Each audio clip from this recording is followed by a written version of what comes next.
Bismillahirrahmanirrahim. Assalamualaikum warahmatullahi wabarakatuh. Penonton-penonton, apa khabar? Semoga Allah berkahi kalian.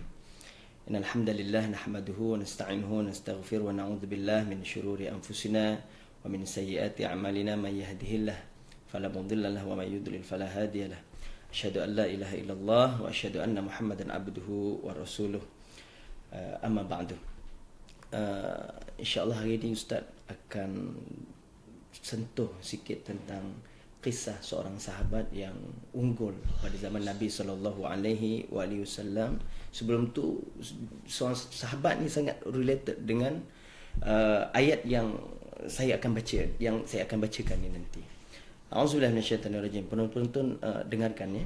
A'udzubillahi minasyaitonirrajim.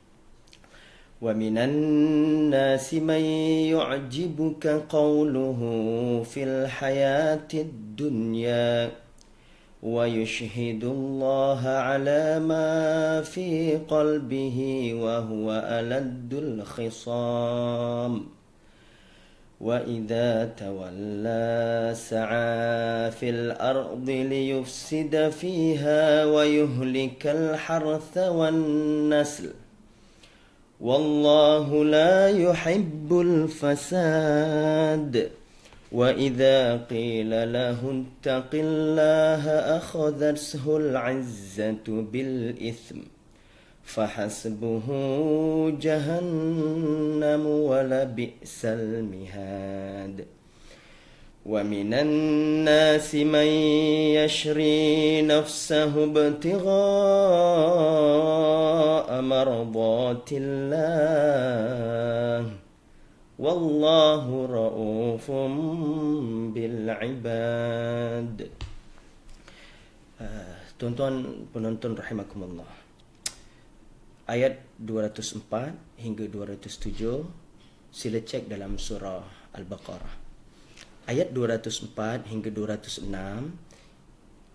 tuan-tuan nanti boleh baca terjemahannya, menceritakan bagaimana sifat orang-orang munafik.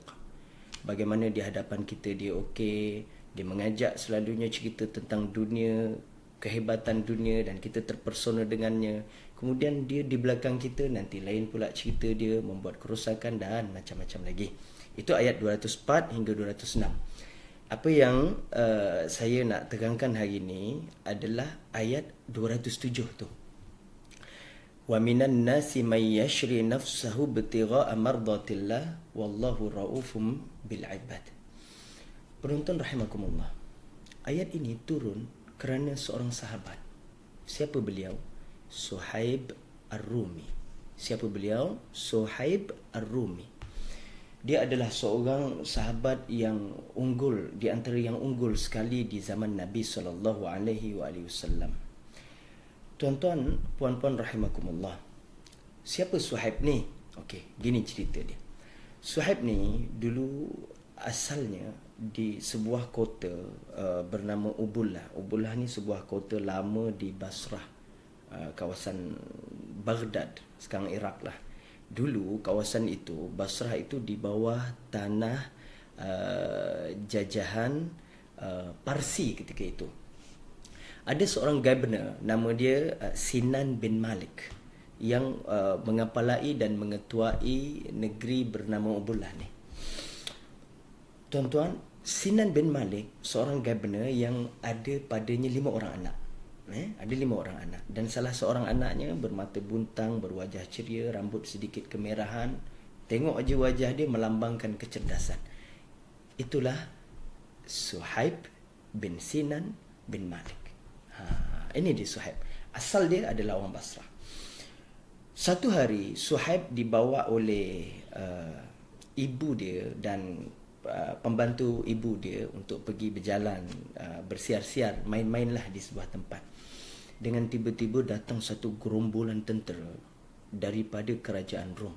Waktu itu Parsi dengan Rom kan sentiasa berperang, negara besar, negara dunia.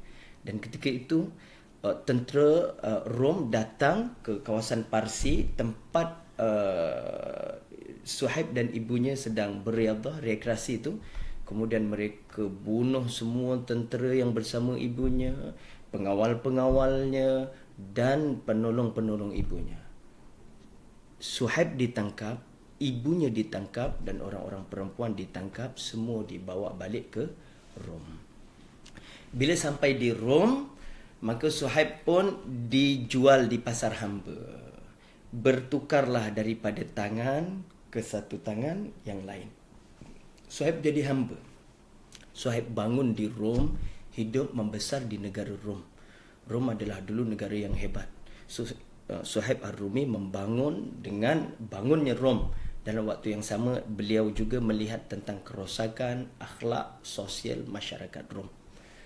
Tak lama lepas tu, ketika di Rom, Suhaib dia mendengar nanti di Mekah akan ada seorang Nabi yang diutus. Maka bila Suhaib dengar kisah dan cerita itu, maka dia pun di dalam hatinya ada semangat untuk mencari Nabi ini. Bila dia dah dewasa, dipendekkan cerita, akhirnya dia berjaya melarikan diri daripada Rom menuju ke Mekah. Sampai di Mekah, beliau dijamin oleh seorang Quraisy bernama Abdullah bin Jud'an. Masuk ke Mekah. Apa Suhaib buat sampai di Mekah? Waktu tu Nabi belum ada.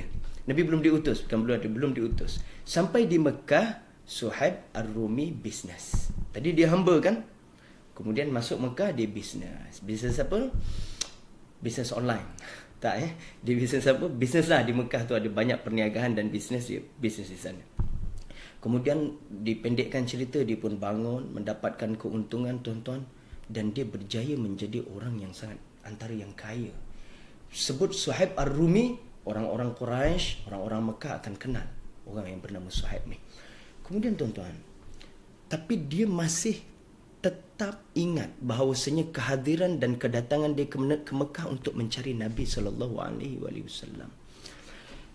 Tak lama lepas tu, dia mendengar ada seorang Nabi diutus. Dia mendengar ada orang yang sedang menyampaikan perkara yang pelik di negeri Mekah, di rumah Arkam bin Abi Al-Arkam. Maka beliau pun mencari. Dan mencari berjumpa. Kemudian bila berjumpa, Suhaib menuju ke rumah Arkam bin Abi Al-Arkam, masuk ke dalam rumah Al-Arkam. Kemudian Nabi SAW menemui Suhaib. Dari siang hari Nabi menyampaikan sehingga malam hari selesai. Suhaib Ar-Rumi masuk Islam di tangan Nabi SAW. Kan ada Nabi sebut dalam satu hadis, di antara yang awal daripada bangsa Habsyah itu adalah Bilal. Antara yang awal daripada bangsa Parsi itu adalah Salman. Antara yang awal daripada bangsa Rum itu adalah Suhaib. Kan nama Suhaib disebutkan. Tuan-tuan, apa hebatnya Suhaib? Bila Suhaib masuk Islam, Suhaib berhadapan dengan macam-macam cabaran, challenge, seksaan seperti yang dihadapi oleh Bilal bin Rabah, seperti dihadapi oleh Khabbab, seperti dihadapi oleh para sahabat lain radhiyallahu anhu ajmain. Begitu Suhaib. Dipendekkan cerita, tak lama selepas tu perintah hijrah pun diturunkan dan Rasulullah hijrah. Suhaib termasuk orang yang nak ikut Nabi hijrah Nabi SAW ke Madinah. Hadirin apa tuan-tuan rahimakumullah, bila nak keluar hijrah, orang Quraisy tak bagi Suhaib keluar daripada Mekah. Orang Quraisy hantar 2 orang mata-mata untuk sentiasa ikut Suhaib. Kemana pun Suhaib pergi. Suhaib buang air, dia ikut. Suhaib tidur, dia ikut. 2 orang special branch hantar ikut Suhaib di Mekah ni. Sampai Suhaib tak boleh keluar. Akhirnya satu masa, satu waktu, satu ketika Suhaib buat helah, dia sakit perut. Kemudian 2 orang pengawal tu tak ikut kebetulan, dan dia pun dapat lari daripada Mekah.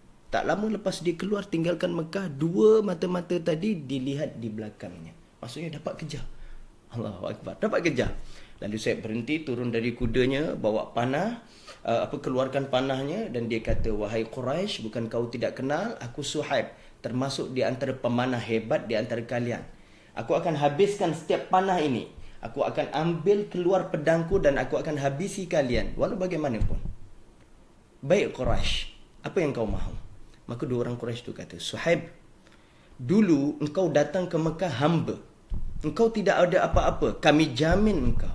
Kamu masuk ke dalam Mekah, kemudian kami bagi peluang kau bisnes. Dan kau bisnes, Suhaib, sampai kau kaya dan dapat bawa untung yang banyak. Suhaib, sungguh engkau boleh meninggalkan Mekah, tapi tidak hartamu keluar bersama-sama dengan dirimu. Wah, tuan-tuan. Bukan senang hamba dapat larikan diri, kemudian bisnes. Macam kita kadang orang cerita bisnes kan, dari kecil lagi susah sampai kaya raya. Kemudian nak kena berpisah dengan hartanya. Quraisy tadi minta harta Suhaib. So apa Suhaib kata?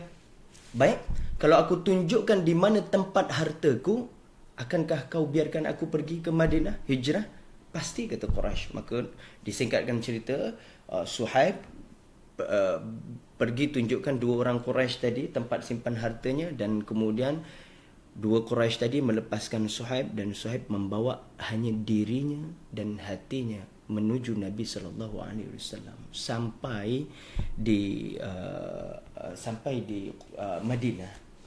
Nabi SAW keluar menyambut Suhaib. Bila Nabi tengok Suhaib, Nabi keluar sendiri, Nabi sambut Suhaib. Apa Nabi kata, tuan-tuan? Rabihal bai' ya Abu Yahya. Jual beli menguntungkan, wahai Abu Yahya. Ini transaksi untung luar biasa, wahai Abu Yahya. Gelaran Suhaib tu Abu Yahya, kunyahnya. Maka Suhaib pun pelik. Rasulullah, tak ada orang tahu cerita ni. Tak ada orang tahu cerita ni. Hanya aku dan dua orang Quraisy tadi. Harta ku tinggalkan seluruhnya pada mereka dan aku datang kemari. Tidak ada orang tahu, wahai Rasulullah. Apa kata Rasulullah, tuan-tuan? Masya Allah. Sungguh, wahai Suhaib, Jibril telah dahulu datang kepadaku dan menurunkan ayat ini kepadaku. Ayat apa, tuan-tuan? Ayat 207 Al-Baqarah yang dibacakan tadi. Wa minan nasi may yashri nafsahu ibtigha'a mardatillah wallahu raufun bil ibad. Apa dia, tuan-tuan? Sebahagian daripada mereka, manusia itu, yang sanggup menggadai dirinya, menebus dirinya, hartanya, demi mencari keredaan Allah Subhanahu wa ta'ala. Dan Allah amat penyantun dengan hambanya. Tuan-tuan, ini Suhaib Ar-Rumi tercatat di dalam tafsir Ibnu Katsir bagaimana nama beliau menjadi kepada salah satu sebab turunnya ayat 207 Al-Baqarah ini. Seorang manusia yang asalnya anak orang hebat, ditangkap jadi hamba, melarikan diri, masuk Mekah, bisnes, jadi orang besar, kemudian masuk Islam, kemudian ikut Nabi SAW hijrah, dan dia sanggup berpisah dengan kekayaan dan hartanya demi dinul Islam, Allah dan Rasulnya. Tuan-tuan, nah kita bagaimana? Apakah yang telah kita buat untuk dinul Islam? Berapa banyak yang telah kita korbankan daripada harta? Ni kebetulan hari Jumaat, Alhamdulillah. Berapa banyak yang dah kita berpisah setiap hari Jumaat dengan RM50 kita, dengan RM100 kita, dengan RM40 kita ke tabung-tabung masjid tu untuk membantu dinul Islam. Berapa banyak pula daripada kalangan kita, orang-orang Islam yang sanggup meletakkan dirinya, tenaganya, jiwanya untuk menyampaikan kalimah la ilaha illallah, menyebarkan dinul Islam. Tuan-tuan, saya dan tuan-tuan seharusnya mengikut jejak langkah sahabat Nabi SAW bernama Suhaib Ar-Rumi ini. Seorang satu susuk tubuh yang sangat hebat, sanggup korban seluruh jiwa, raga dan hartanya. Termasuk Suhaib adalah orang yang berjihad dengan Nabi SAW tidak terkecuali walaupun satu peperangan. Tuan-tuan, mulia dengan Islam. Begitu. Kalau kita tidak mengambil Islam sebagai jalan, sebagai matlamat perjuangan kita untuk kita letakkan di hadapan, maka kita akan hina di sisi Allah Jalla wa'ala. Lihat saja dulu bagaimana bila mana Khalifah Uthmaniyah Turki memilih jalan yang bukan Islam, akhirnya sekarang mereka, kita lihat, kalau kita tengok sekarang Turki kembali mahu mengambil Islam. Begitu Suhaib, sanggup korban dirinya, jiwanya untuk dinul Islam. Masya Allah. Kita bagaimana? Kita pun harus ikut jejak langkah Suhaib Ar-Rumi. Ini lagi-lagi sekarang ni isu kegawatan ekonomi, masalah ekonomi. Jadi kadang mungkin macam mana nak berdepan masalah ekonomi ni, ikutlah macam Suhaib. Waktu ekonomi gawat ni lah kena rajin sedekah. Ha. Kenapa? Sebab orang yang sedekah hartanya tak akan kurang. Nabi kata ma naqasa malu 'abdin min sadaqah. Harta orang yang dikeluarkan sedekah tak akan kurang. Begitu Suhaib tadi setelah berpisah dengan hartanya, adakah Suhaib jadi terus jatuh miskin, fakir, papa kedana dan meminta-minta? Tidak. Terus dia bangun menjadi orang hebat, berjihad bersama-sama Nabi SAW. Padanya ghanimah dan harta. Masya-Allah. Insya-Allah supaya tuan-tuan dan saya mengikut jejak langkah Nabi dan para sahabat radhiyallahu anhum ajmain. Yang kita dengar hari ini tadi ayat 207 berkenaan seorang sahabat bernama Suhaib Ar-Rumi. Semoga Allah golongkan kita mengikut jejak langkah Nabi dan para sahabat radhiyallahu anhum ajmain. Wassallallahu ala sayyidina Muhammad wa ala alihi wasallam. Assalamualaikum warahmatullahi wabarakatuh.